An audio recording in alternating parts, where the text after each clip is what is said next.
Welcome to our deep dive. Today we're looking into Linda Dukes' Land of Opportunity series. That's right, two historical fiction novels.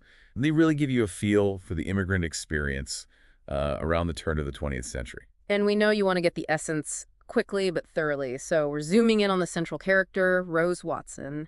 Her journey is, well, it's pretty powerful. Absolutely. Following Rose gives us a really personal look at the hopes and, frankly, the immense struggles people face trying to build a new life. Okay, let's start with book one, Land of Opportunity. It kicks off in 1897, rural England. Rose's early life sounds brutal. Oh, it is. We're talking serious hardship, abuse on the family farm, her mother dies, and then there's, real danger from her own brother. It certainly taints a picture of why someone would just leave everything. Exactly. It wasn't just about seeking fortune. For Rose, it was about survival, escaping a situation that felt completely hopeless, really. No safety, no future there. So she flees, first to Liverpool, then gets on a ship bound for New York City. That's a huge, desperate gamble.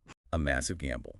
And on the ship, she meets Agnes, who's this aspiring singer. Right, and Agnes maybe unintentionally pulls her into New York's darker side. That's it. So right away, this idea of a welcoming land of opportunity is kind of shattered. It's a harsh welcome. What does that immediate plunge into the underworld tell us? Well, it shows the reality for many immigrants, doesn't it?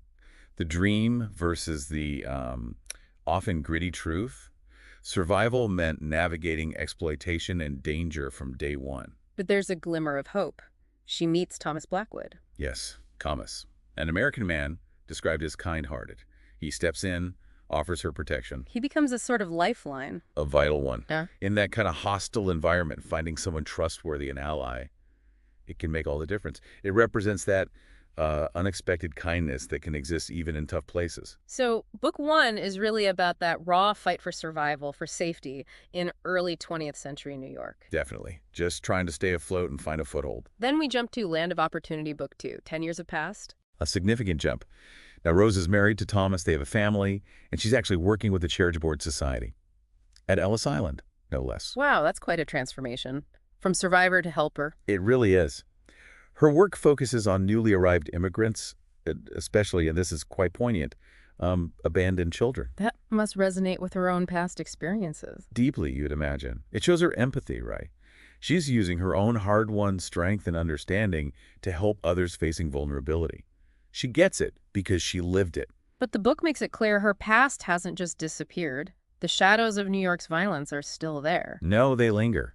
It's a realistic touch, showing that trauma has long-term effects. It shapes her, even in her new life. And she's mentoring the next generation, too. Yes, becoming a guardian figure.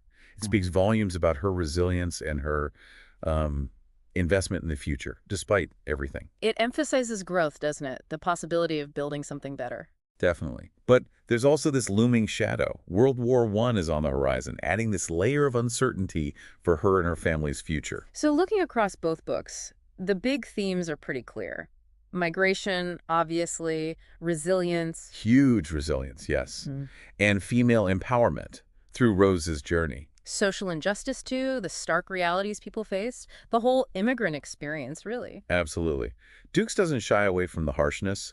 The books show the sheer personal cost of starting over, the immense strength it took. It makes that history feel very human, very immediate. That's the power of historical fiction like this, I think.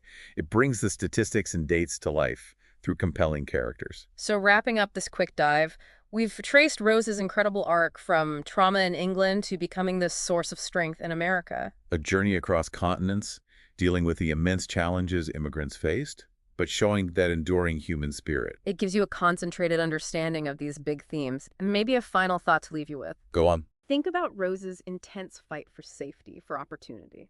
How do those fundamental human needs, that same search, echo in discussions about migration and opportunity today? What parts of her story still feel really relevant now?